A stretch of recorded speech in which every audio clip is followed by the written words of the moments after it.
Hello, everyone. I am so excited to welcome you to another one of our relationship ministry seminars. We're going to get right into it and bring on our special guest for today. But before we bring on our guest, if you are watching, if you are engaging with us, then why don't you just tell us where you're watching from? Why don't you just send a little shout out to us and let us know where you're watching from? And then we'll bring on the Smiths in a very few short moments. But I just want to tell you all a little bit about them and introduce them to you all. The Smiths, Edward and Debbie Smith, give new meaning to the term power couple. With a foundation built on their belief in God, they enthusiastically embrace their mission to help others reach their full potential in life. Edward and Debbie are business partners, friends, and lovers, and together they're raising 3 children while building 2 businesses, leading out in couples ministries in their church, and also growing as relationship educators and life navigators. Edward and Debbie are authors of 2 books, The 5-Star Marriage, The 5-Star Husband and Wife, and shortly after the books were placed on Amazon, The 5-Star Husband and Wife climbed to 4th positioning, placing the Smiths on the Amazon's best seller's list. The Smiths understand the devastating effect of divorce from their personal experiences, and because of this, they're determined to become champions for successful marriages. They understand that strong marriages lead to strong children and families, which lead to strong churches, which lead to strong communities. The Smiths, they tell us, enjoy doing all things together. They enjoy doing all things together. They often travel from state to state, speaking to others about entrepreneurship and business ownership. They both have a passion for families and enjoy facilitating workshops and retreats for couples and families. As life navigators, they're also committed to helping others aim higher and reach further. The Smiths have a big vision for the future. It's a vision that involves helping as many people as they can develop a progressive mindset so they can live life to the fullest. It is a vision they fully plan on realizing because all things are possible with God. Listen, I want to welcome to the broadcast Elder and Debbie Smith. It's so good to have you all. I'm glad to share this time with you all. Why don't you all just greet everybody before we get into what we're going to talk about today? Awesome, ladies and gentlemen. Hey, everybody. Welcome. We're so happy to be here. And we see you guys. We see Augusta, Georgia. We see Akron, Ohio. We see Jersey, Fort Washington, Maryland, Gaithersburg, Maryland, and New York. We see you. Thank you so much for joining us. Listen, man, it is our pleasure, our delight to be on today, just to talk about relationship. We're not that we're guru in the relationship business, but as we learn something new to make our relationship better, it's our delight to impart that to others so they can be as better. And of course, our friend Dr. Defoe, when he calls, we answer. Yes. Well, thank you. Listen, I definitely want to thank you all for that. And for those of you who are watching, why don't you share this with someone who may need it? You're going to get some very useful and valuable information today that not only will help you with your marriage, but also your relationship in general. So even if you are married, if you're dating, if you're engaged, if you're single and you're dating, well, I guess you're not dating. Well, anyway, if you're single, if you're looking for somebody, if you're tired of everybody, whatever it is you're dealing with, you're gonna get something valuable this afternoon. So what we're gonna do is we're gonna break for a short commercial. Then I'm gonna just turn it over to the Smiths and let them talk to us about the 5-star marriage. And so we'll be right back after this commercial. And now I'm very nervous, okay?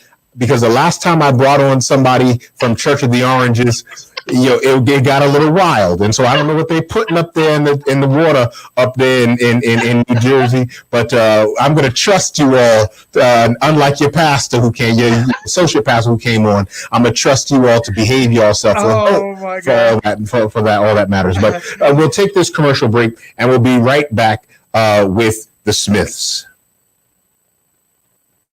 The Relationship Ministries Department of the Allegheny East Conference is a family of ministries that seeks to engage, enrich, and empower families, men, singles, couples, and parents to have healthy and whole relationships. To access the many resources we have available to you, your church, or your family, visit us on the web at www.visitaec.org/relationshipmin.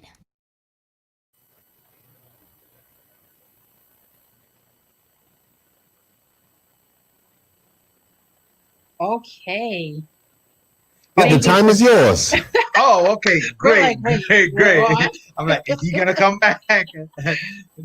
No problem. Go ahead, So baby. here we are. Thank you again for joining us. Sister Vilma, thank you so much. Denali. Denali, what's going on, brother? Ella Jean, Francois from New York. Thank you guys so much for tuning in and for joining us. Today, we're here to talk to you about the 5-star marriage. This was actually our first book. Yes. Back in 2012. It was quite a while ago, 8 years ago. Amazing. And so we started to think about the hotel industry and how they code their hotels. Mm-hmm. Most of us want to stay in a luxurious hotel.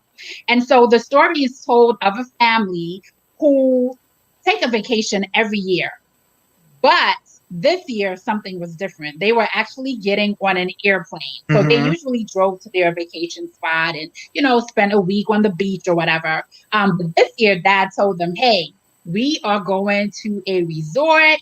We're flying out of the country. The whole family was excited. Yeah, I think they had planned to go to Jamaica. I think you think it was Jamaica? Yeah. I think they were going to Grenada, the Spice Islands. So they made it into a family affair. And the whole family gathered around the computer as they began to look at resorts. The children were excited because they were looking at 5-star, 4 stars. They were looking at all the amenities and they were excited. The more excited they got, the dad started to realize, hey, let me rein them in because we can't afford a 4 or a 5-star resort. We're going to have to settle for a 3 or maybe even a 2-star hotel. So the family still excited. But can you imagine ready to go on a trip and looking at all the bells and whistles at some of these resorts and being told you can't have that one? And so we decided that we were going to talk about marriage and put marriage into this 5-star system. So, babe, when you think about a 1-star hotel, do you get excited? Do you want to stay in a 1-star hotel? Absolutely not. Well, because when I think of a 1-star hotel, it is something like a motel, right? And motels, I've never been in a motel, but I could only imagine that it does not have much amenities. Right. So why don't you tell us a little bit about that? What does that look like? Yep. So a 1-star hotel, you have basic room options. You can't tell them that you want a king size bed or, you can't specify or request an upgrade. Very basic, shared bathroom facilities in some cases, vending machines, so you can't go downstairs to their restaurant and sit and have a meal. Usually they don't have that in a 1-star hotel. So wait a minute now. So, all the things that I think should come with hotel, a 1-star hotel does not have that. No. Okay, well, maybe, just maybe, I could get it in a 2-star hotel. What is that? Let's see.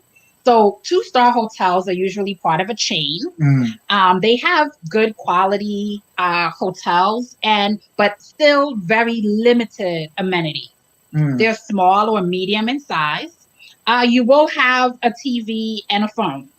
Beyond that, that's it for a 2-star. So I'm paying all this money for whatever, how much it costs per night.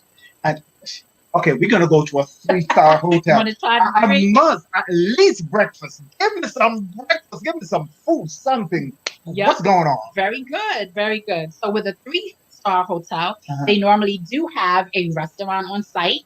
Yes. They have gym facilities. Yes. They have conference rooms and business facilities. And they're usually located on a major expressway. So if you go to a 3-star hotel, I think you'll be pretty comfortable.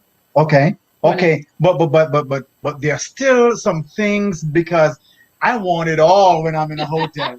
I'm paying my money, babe. I want it all. Okay. So what's going on with a 4-star hotel? So with a 4-star, they have multiple rooms. They also have suite options available. So if you want to have a king size suite that has its own little kitchenette, you can find that in a 4-star. They have restaurants and bars on site. Business facilities, concierge services, swimming pool. So this is definitely more around where we like to be, right? 4-star. So if 4-star has all of that, I can only imagine, what a 5-star hotel looks like. We're getting all the shebang. Everything just laid out. What's that? So with a 5-star, you're going to get luxury accommodations with all the bells and whistles. This is the highest degree of personal service, elegance, style. The rooms are equipped with quality linen, snacks, and the latest technology. So it feels like velvet on my body. All that stuff. It feels great. Okay. So those able to vacation in 5-star facilities will settle for nothing less than the best that money can buy. So now Mhm. think about what it would be like to have a 5-star marriage. I can't wait for that. I can only imagine. Let's talk a little bit about maybe a one-star marriage. So, I Yeah. mean, those of you watching, if you had to give your marriage a rating right now between a 1-star and a 5-star, what would that rating be? Are you satisfied with the current climate in your marriage? If not, what are you willing to do to change? So we do have a slide presentation. We're going to ask Pastor Dr. Defoe to put that up because we want you to be able to take some notes and really see what we are talking about.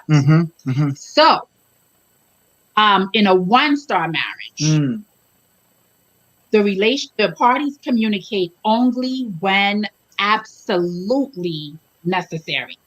Okay. Communication is going to revolve mainly around the children, if they have children, and household bills. This couple has bought into the deceptive concept that they have fallen out of love. Although they live together, you will find that with a 1-star couple, they are more roommates than lovers. Ships passing in the night, limited conversation, no intimacy. Yeah, right. So you're saying I could change my hairstyle and you wouldn't even notice it? It. Oh, wait, not me. You could change your hairstyle. Yes, and you wouldn't even notice it. This is a couple who they don't attend church together. They don't read the Bible together. They don't pray together or for one another. They're surrounded by friends and acquaintances who are probably encouraging them, hey, you're not in love anymore. Why don't you move on and find someone better? I see. So they're always involved with people, and oftentimes these people are can be single people, right? And because they are single themselves, they encourage everybody else to be single. Yep. So the moment you have a little issue or a little hiccup in your relationship, to walk. Listen, let's go. Right. In a 1-star marriage, unresolved conflict has gone on so long that they don't even try to resolve them anymore. This is a couple that has checked out of the marriage. They're stonewalling each other. There's no more emotion.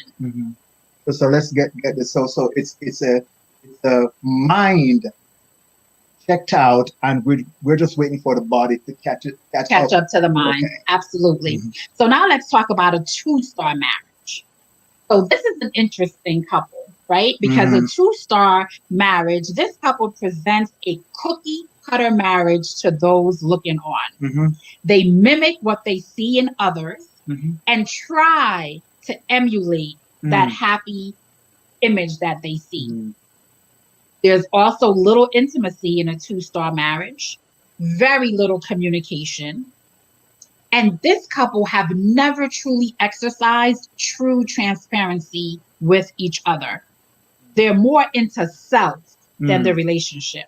They're more concerned with keeping up appearances than meeting the needs of one another. So wow, this is crazy. So this is a couple that will just finish cussing each other out in the car or the SUV and walk right into church. Happy Sabbath. Yep. How are you doing? Happy Sabbath.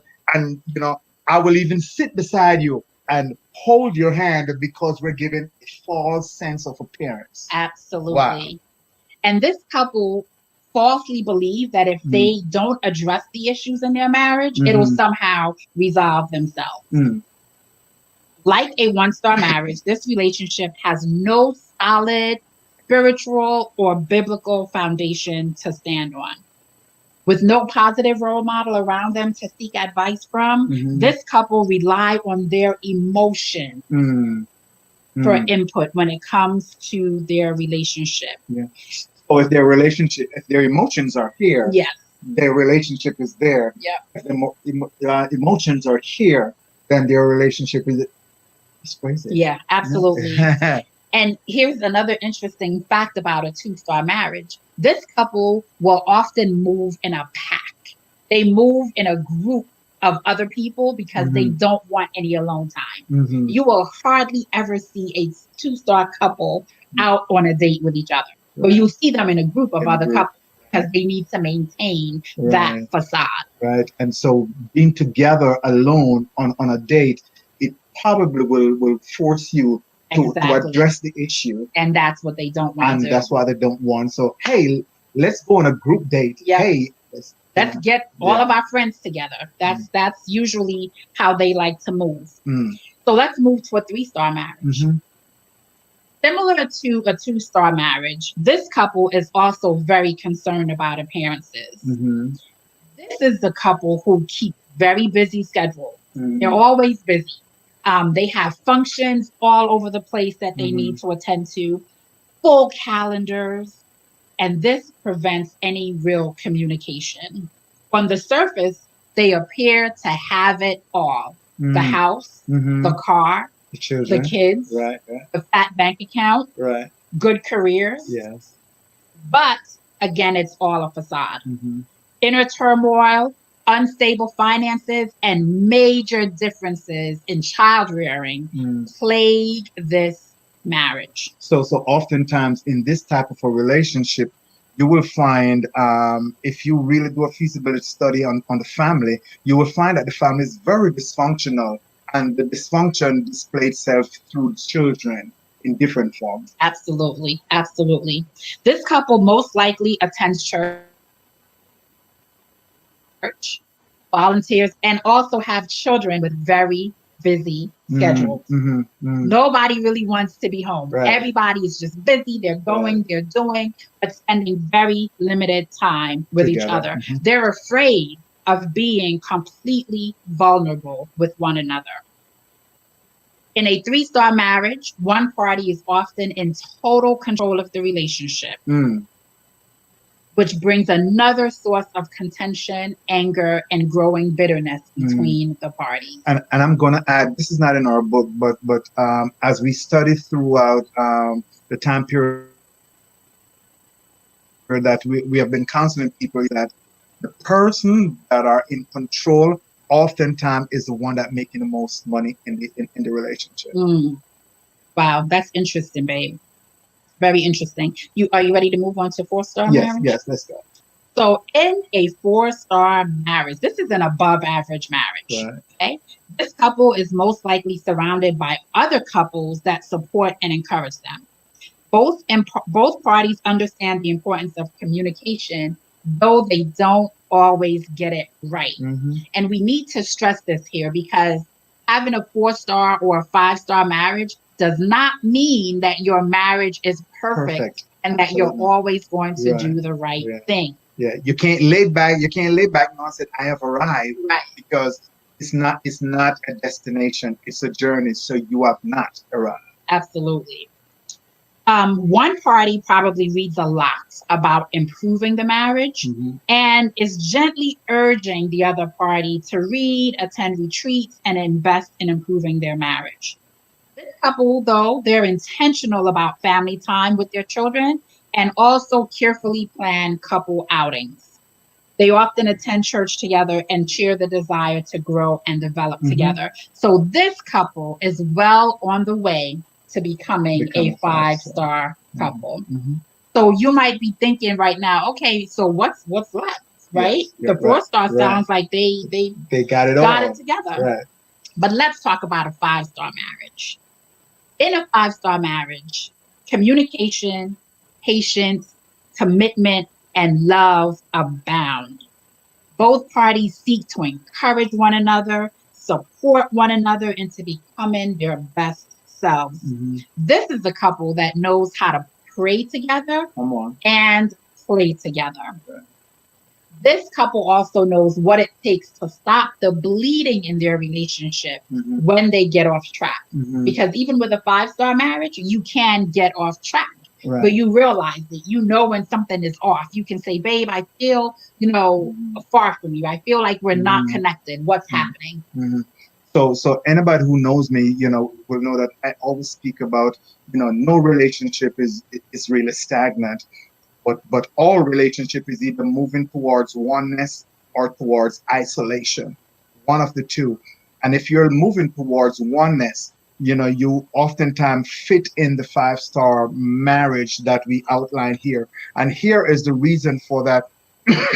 Because being oneness means that you have to be in sync with each other at all times. You are paying attention. A marriage is like a dance. And so you're dancing to a rhythm, and you're constantly moving to that rhythm. If whenever something distracts you and you're gonna get out of that rhythm, and when you get out of that rhythm, what's gonna happen? I'm gonna step on your toe, or you're gonna step on my toe, or we're gonna trip over each other. And so that's what conflict in a relationship does to the relationship. And so it is our job really to stop and say, hey babe, I noticed that I've been stepping on your toe, or you have been stepping on my toe. What's going on? And go back into getting it together so you can do your dance. Yes. And I love that you talk about dance, because one of the things with the 5-star couple, they can dance alone, right? But they understand the benefit of also dancing with their spouse. Come on. And that's a beautiful thing. They've learned how to transition from me to we in their relationship. And so both parties in a 5-star marriage have an intimate relationship with Christ. If you follow the Smiths, you know that we are a Christ-centered ministry. We can't talk about marriage. We can't talk about a 5-star marriage or 4-star marriage, any type of marriage, without going back to the one who created marriage. And so in a 5-star marriage, both parties have an independent, intimate relationship with Christ. And that is what allows them to come together and build one another up. And so I'm here to tell you that even though, a lot of us are involved in a marital relationship, quote unquote marital relationship, there are no such thing as a marital relationship really without Christ. And some people said, well, that's not true, because what happened to the people that aren't married? So I'm glad you asked that question. You see, Christ is the blueprint. That's right. For marriage. As long as I am living, I will never understand my spouse. And whenever there are conflict that arise into the relationship, my job is to go back to the blueprint and said, okay, well, now I am building a foundation. I am building a home. But right here, the measurement is not coming together, for this part of the home that I'm building. So I have to go back to the blueprint and said, okay, I need to understand. And so that's when Christ download in me information, so I can now impart that to building the home. Another analogy that I want to use: think of marriage as a tricycle. A tricycle has 3 wheels. God, the front wheel, the back wheel is myself and my spouse. Without the front wheel, the tricycle cannot move. It cannot move forward. The tricycle is the wheel that determines the direction in which the front wheel, is the wheel that determines the direction in which the tricycle goes. And without the front wheel, the tricycle cannot go in any direction. So therefore, God is if we automate that analogy, God is the front wheel of that tricycle, and we will always have to follow his direction. Beautiful, beautiful. So as you think about your marriage, some days you might be ahead. Some days you might feel like you're behind. But remember, as Christians, we were given the commission to go and make disciples. We firmly believe that first ministry, your first mission field, is your home. So work on your marriage as though your life depended on it. So some of you may be watching and you're like, okay, Smith, this sounds really good, but how do you get to a 5-star marriage? And so we would be remiss if we didn't tell you how to achieve it. Right. So here are some steps to achieving a 5-star marriage. And these are not steps that you go, okay, I have this one down. These are things that you work on simultaneously at the same time to achieve a 5-star marriage. And as we stated, number 1, has to be that it's Christ-centered, right? In order to have a strong, thriving marriage, Jesus must be at the center of it all. We are instructed to love the Lord with all of our hearts, minds, and souls, and to love one another as ourselves. Surely this admonition applies to our marriages. Secondly, communication. You know, our friends, the Denali's are watching. Their favorite thing is to have a conversation. Have a conversation. Communication is essential to having a 5-star marriage. Both parties must be willing to learn how to listen and to understand each other. Communicate and speak and have a conversation, not so I can one-up you, but so I can understand where you're coming from. I can adjust if I need to adjust. I can hear you. I can walk a mile in your shoes, put myself in your shoes for a moment. Yeah, you know, one of the most powerful thing that will always stay with me, babe, you know, that you know, we talked about is, you know, in a conversation, if I'm trying to one-up you, or you one-up me, because I need to win, you know, or you need to win. If either party won that conversation, we both lost. Yep. If there's a winner, we're both losers. Yeah, of course, absolutely. That's not the point.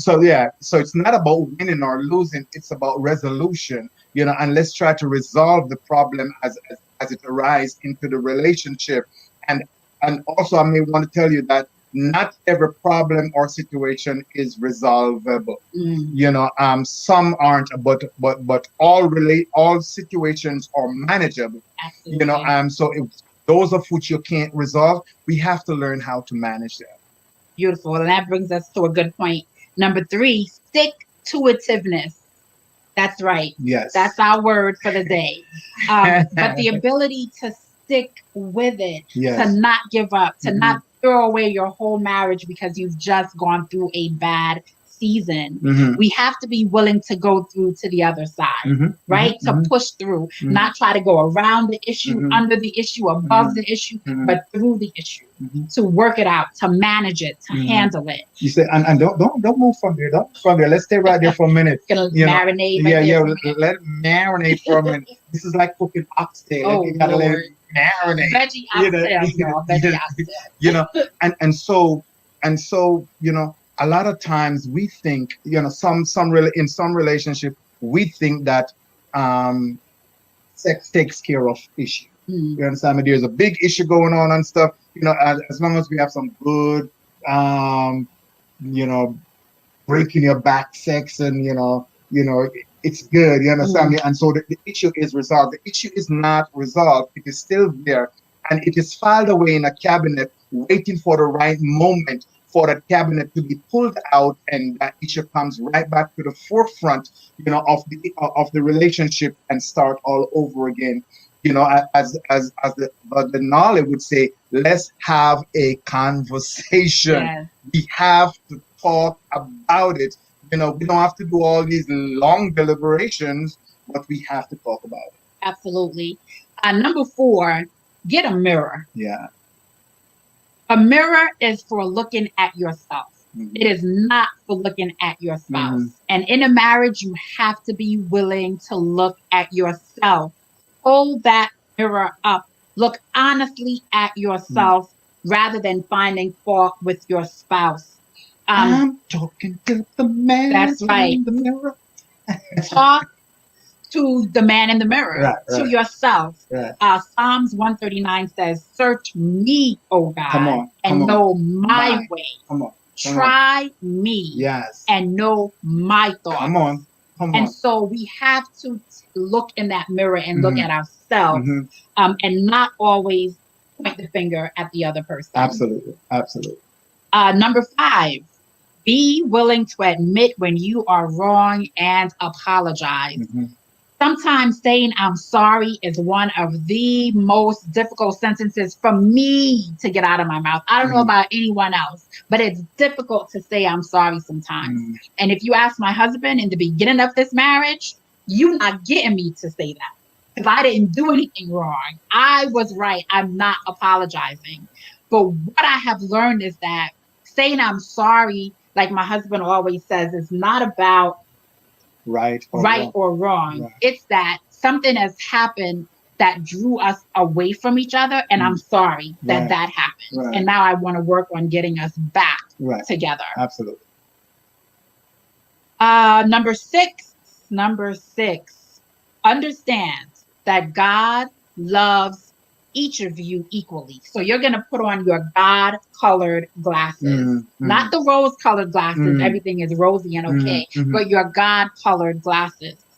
When you begin looking at your spouse as a child of God, you will become more aware of what you say and how you say it. Absolutely. Sometimes I think we forget that our spouse, that God loves our spouse too. We think God just loves me. He wants me to be happy.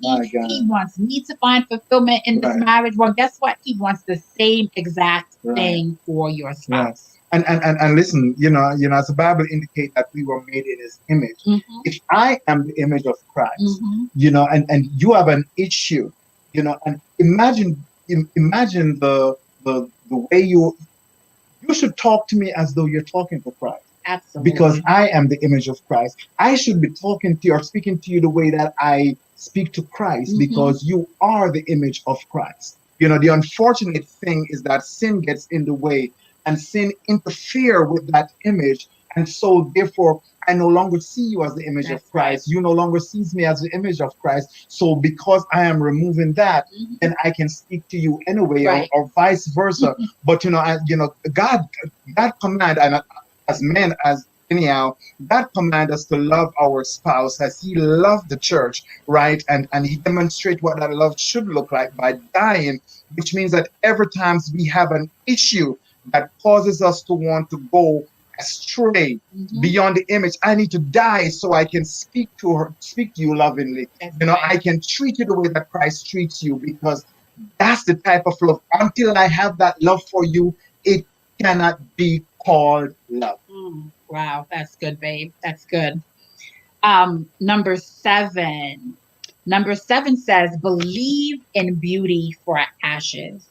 Believe that Jesus has come to heal the brokenhearted, comfort those that mourn, and indeed give beauty for ashes.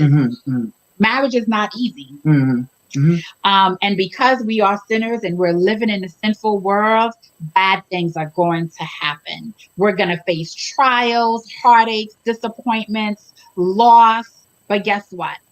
We must daily encourage our spouses to cast their burdens as we cast our burdens on Jesus, because He cares for us. Yeah, and I'm gonna say this, and I know I may get into some trouble about this, but it's okay. Once upon a time I had broad shoulders. It's not so broad anymore, but I used to have broad shoulders, and I think I'm gonna get it back. But here's what I want to say to you. Just a food for thought. What if marriage was not made for you to be happy, but instead it was made for you to be holy? And the reason why I'm saying that is that the more that I understand my wife is the more that I understand God. Or let me put it the other way, the more I understand God is the more I should understand my wife. And whenever there are issues in the relationship, I have to go to God and say, God, what's up? How, I hit this boulder in the road. How can I move it? I don't have the strength to move it. And God said, I'm very happy that you asked. Let me show you how. And so because of that constant relationship or communion with God, then it's only by way of default gonna make me more holy, because I'm in a constant relationship. If you go back to the relationship between Christ and God and Adam, God and Adam had a relationship before Eve came along. So God taught Adam relationship and what it should look like between the both of them before he started having a relationship with Eve. So my job really is to maintain a relationship with God so I can better understand my wife. So the happiness that I get from the marriage is just as we would say in Jamaica, the brother. The brother. Okay, so whenever you cook and and you boil dumpling and banana and yam and whatever, and that water that's in it, that's what it's called, the broth. So you drink that. That's where the real the the nutrients. nutrients come from. So that's the happiness. But the core of the relationship is really about making you holy. Marriage really is more about, bringing back mankind to God, before sin. Yeah, that's good, babe. That's good. Number 8, focus on the good qualities of your spouse. Stop dwelling only on the negative. So Ed and I have an activity that we do when we're counseling couples, especially when they come in and they're complaining about one another. We'll give them a blank sheet of paper. We give them a minute and we'll tell them, write down all the things that aggravate you about your spouse. And we say, go, we set the timer and they start writing. And the minute would be up and they're still going. They're on the other side of the paper, they're writing. Then we take another piece of paper, same 1 minute, and we say, now write all the positive things that you love about your spouse. They'll write maybe 2 or 3 things. 2 or 3. Without thinking about it. Then they have to stop and they're like, what else do I like? Because we focus so much on the negative. It comes quickly. I can tell you everything Ed does that annoys me. But because we don't focus on the positive, we have a harder time telling someone what we love about our spouse. So focus on the good qualities. The Bible tells us, as a man thinks, so he is. Come on. And so if you're always dwelling on the negative, who's really the negative one? Right. You or your spouse? Number 9, PMS. Respect that your spouse may have different needs when it comes to power, money, and sex. Try to come to a common place in these areas. Discuss your individual needs with each other and find common areas and goals that you can both work towards as a couple. What is your purpose as a married couple? We believe every married couple should have a purpose. If you're just together because you love one another, we encourage you, we challenge you to find a ministry, a mission, a purpose that's not just about loving one another, but what can you give back? How can you have a greater impact on society? And I encourage you to find something that you can work together with. Absolutely. And because what I've come to realize that not many couples can work together. So find something that and it can be just a little thing. It can be as small as going grocery shopping together. Or go I can't say go clothes shopping, because most women do window shop for 5 hours and come home with nothing, while the men just like, really, but do little things together, because you will find that just by doing that together, it builds the relationship little by little by little. Yep. And then go beyond that and find a ministry. Right. Is it feeding the homeless together? Right. Is it, helping out an orphanage? Find some type of ministry. You'd be surprised how giving back helps to build your relationship. Now, number 10, sex, physical needs had to have its own number, even though we mentioned it in number 9, because learning to understand and meet each other's physical needs is huge. It's a huge area in a lot of marriages. Sex plays a huge role. It's not the most important thing, but it is an important thing. And remember, sex was created by God to be enjoyed in the marriage relationship. So explore and enjoy one another's bodies. Dr. Defoe, we promise we're not going to get in trouble like, Pastor Pierre did. We're not going to go there. But we do want to stress that this is an important aspect of marriage. Spend time getting to know what your spouse likes and then do it. Foreplay is often overlooked, Mm-hmm. but it is one of the most enjoyable and intimate experiences a husband and wife can share. Absolutely. And if you need more details about what foreplay is, reach out to Ed.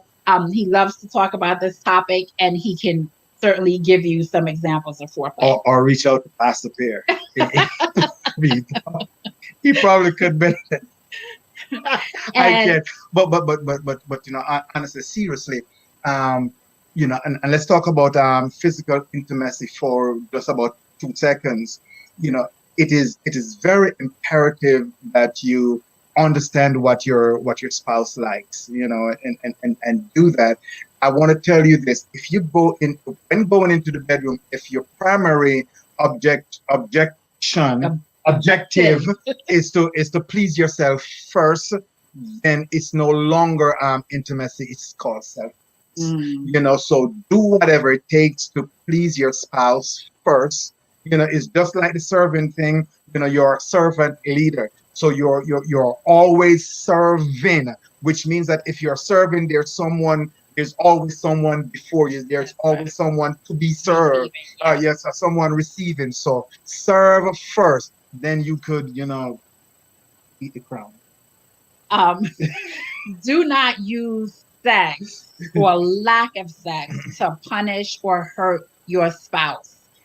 This is, first of all, the Bible talks about doing that, and commands us not to do that. So we're not going to withhold sex from our spouse as a punishment.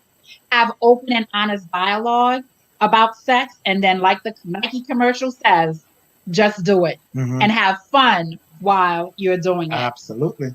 And finally, number 11. Number 11 is very, very important when it comes to having a 5-star marriage.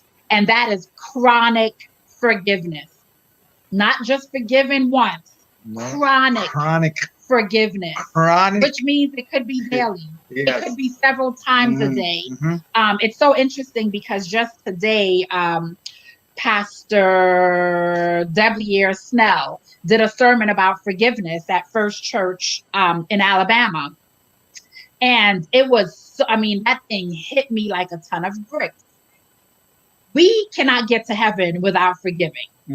That's the first thing. You just can't. The Bible tells us, forgive as you are forgiven. The way that you want God to forgive you is how you have to forgive others. And certainly you have to forgive your spouse. Your spouse is human. They're going to mess up. They're going to say things that annoy you. They're going to do things that hurt you. Have a chronically forgiving spirit because you're going to need it. If you are having a hard time forgiving your spouse for something, you have to be honest about that. Go to the Lord and let him know, Lord, I am struggling to forgive Edward for XYZ. Give it to God. We can't carry it. And I love Pastor W. said this morning, forgiveness is not for them. Forgiveness is self-care. Come on. So forgive as if your life depends on it. Forgiveness is cleansing yourself from diabetes, from arthritis, from high blood pressure, hypertension, all that stuff. You are cleansing yourself from that, because once that is packed on, it starts to affect the different members of your body, and your entire body start to fall apart. Absolutely. So the 5-star marriage also has a fun little assessment that you can do, that you can take with your spouse. It's not a scientific method by any stretch of the imagination. It's just a fun little questionnaire that we put together. So you can find that in the book. There's also a challenge in the book about other ways that you can develop this 5-star marriage mindset. So Dr. Defoe, we see some comments, possibly some questions in the chat area. Our presentation is done, and we hope that you got something out of this 5-star presentation. Awesome. Listen, that was incredible. So we're going to take some questions really quickly, and I'm glad you all behaved yourselves than your pastor, because I would have just gotten up and walked away. He was bad enough. But no, there were some very important questions that I think that we should get to. One of them, we have it here. How do you focus on the positive in your marriage when you're hurting and it appears that your husband does not care? Wow. That's a great question. And it is hard to focus on the positive when you're in a negative space. But what we tell our couples is don't allow your feelings to dictate what you do. Right. Literally clear your mind from the negativity. Sit in a quiet space and start to think about those positive qualities. What attracted you to your spouse to begin with? What are those things that you fell in love with? Start to write those things down. And we have to learn how to submit even those negative thoughts, those, the horrible spaces that we are currently. We have to submit those to God, and we have to say, Lord, I'm in a dark space in my marriage. I feel like my husband doesn't care. I feel like my wife doesn't care. And we need to just really take fast and pray and have conversations. Let your husband know, you know what? When you do this, I get the feeling that you don't care. I'm trying to communicate with you, and it's like you're not listening. Sometimes we have let things build up for so long that one spouse checks out of the relationship. And if that's the space that you're in, you might need a third party to kind of intervene and help you guys navigate and have some of those tough conversations. Yeah. And just to piggyback on what you said, babe, real quick, oftentimes, like I've stated before, in a marital relationship, there are three components that are involved: God, your spouse, and yourself, and they're in that order. Oftentimes when there is a misconnect in the marital relationship, it is simply because there's a disconnect in the relationship with you and God first. So be honest with yourself, be true to yourself, be honest with the man in the mirror and say, okay, God, I have been disconnected from you since, and make that reconnection. And oftentimes I can guarantee you there should be a reconnect between you and God. Yeah. And so if your spouse is acting like they don't care, they may be disconnected from God. Absolutely. And so your job as a spouse is to pray for that reconnection. With God. There's a book that I have used in my personal devotion time, and at times when Ed and I have gone through a difficult time, the praying wife. The power of a praying wife. I find that book helps me to focus on not what Ed is doing, but, Lord, how can I pray for him? How can I cover him? Your husband might be going through something. He might be in a spiritual battle. So learning how to pray him through that might be the answer to getting out of this season that you're in. Awesome. Here's another one. How can one even begin step one if your spouse isn't committed to Christ, thinking their own thoughts or doing their own thing?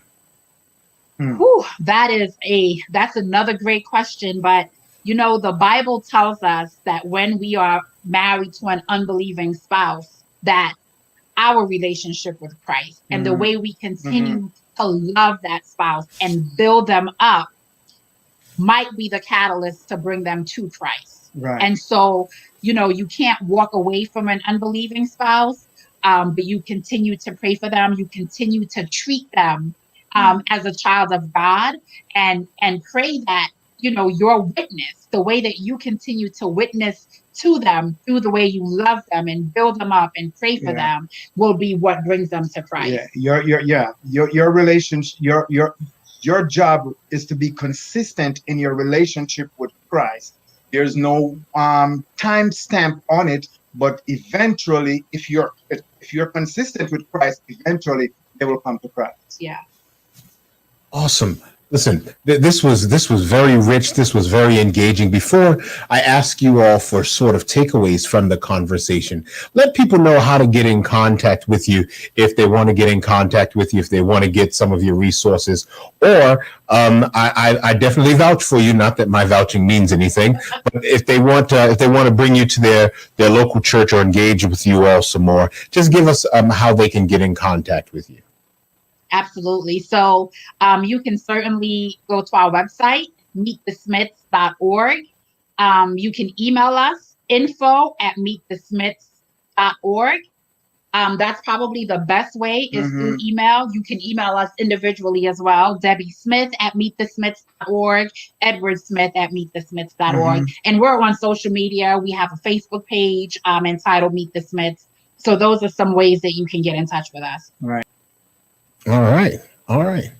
Well, I definitely want to thank you all. So what if you all were to give us a few short moments about just telling us, what do you want couples and what do you want individuals who have heard your conversation, who've walked through the 10 things or 10 ways to build a 5-star marriage? What are some suggestions or what are some things that you want them to leave this conversation with?